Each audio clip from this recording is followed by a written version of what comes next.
बड़े बड़े rock formations हैं या फिर कोई सॉलिड स्ट्रक्चर है, क्योंकि टनल को बनाने के लिए जो एक नेट का प्रयोग किया जाता है जिसको टनल होल्ड करती है पहाड़ को, वो एक पूरा का पूरा स्ट्रक्चर नीचे आके गिर गया। काफी हम कह सकते हैं कि पहाड़ के अंदर एक पहाड़ है जिसे हमें भेद कर जाना है कि मलबा आकर गिरेगा, और वही हुआ।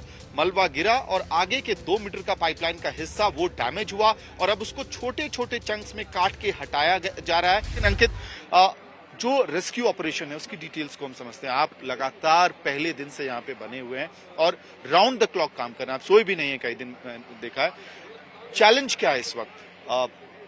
क्योंकि 3 दिन पहले तो ऐसे हालात लग रहे थे कि अब वर्कर्स को निकाल लिया जाएगा किसी भी दिन, किसी भी समय। देखिए हमें सबसे पहले ये जानना होगा, क्योंकि हर दिन एक्सपेक्टेशंस बढ़ती जा रही है और होप्स बढ़ रही हैं, और स्वाभाविक सी बात है क्योंकि जो लोग यहाँ नहीं हैं, जो दूर से हमें देख रहे हैं या इन्फॉर्मेशन जिनके पास जा रही है, वो लगातार उम्मीद लगा रहे हैं कि किस तरह से ये ऑपरेशन कंप्लीट होगा।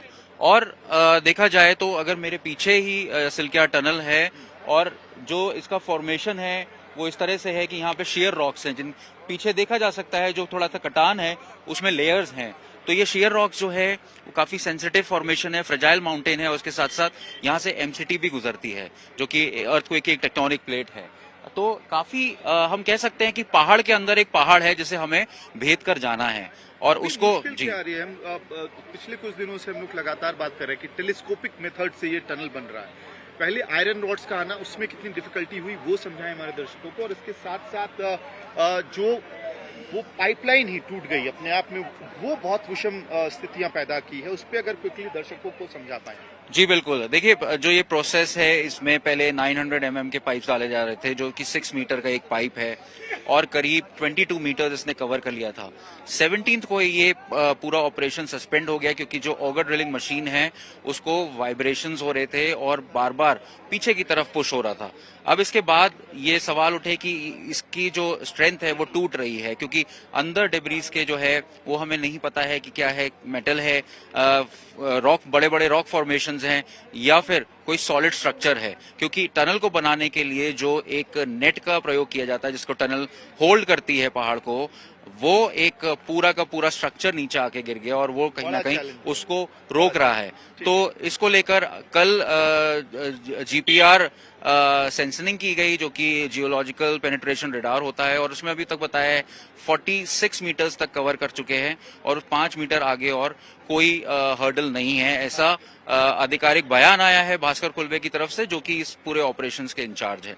तो जी अब हम ये डिटेल्स थोड़ा समझते हैं कि देखिए 2 बहुत अहम चीजें अंकित ने बताई कि एक आयरन ऑब्स्टिकल आया जिसकी वजह से बहुत बड़ा चैलेंज आया। इतना बड़ा चैलेंज था, मैं आपको बता दूं कि जब रेस्क्यू एनडीआरएफ के जिन वर्कर्स जवानों को अंदर भेजा गया मैनुअली उसको कट करने के लिए, तो ऑक्सीजन की कमी हो रही थी। 6 घंटे का समय लगा है वहां पे उस जो हर्डल था, आयरन ऑब्स्टिकल्स थे, उन हर्डल्स को निपटाने के लिए। और उसके बाद जो पाइपलाइन डैमेज हुई, क्योंकि जब ड्रिलिंग मशीन चल रही है तो ट्रेमर्स हो रहे हैं, और वो उन ट्रेमर्स से की वजह से ये हमेशा खतरा बना रहता है कि मलबा आकर गिरेगा, और वही हुआ।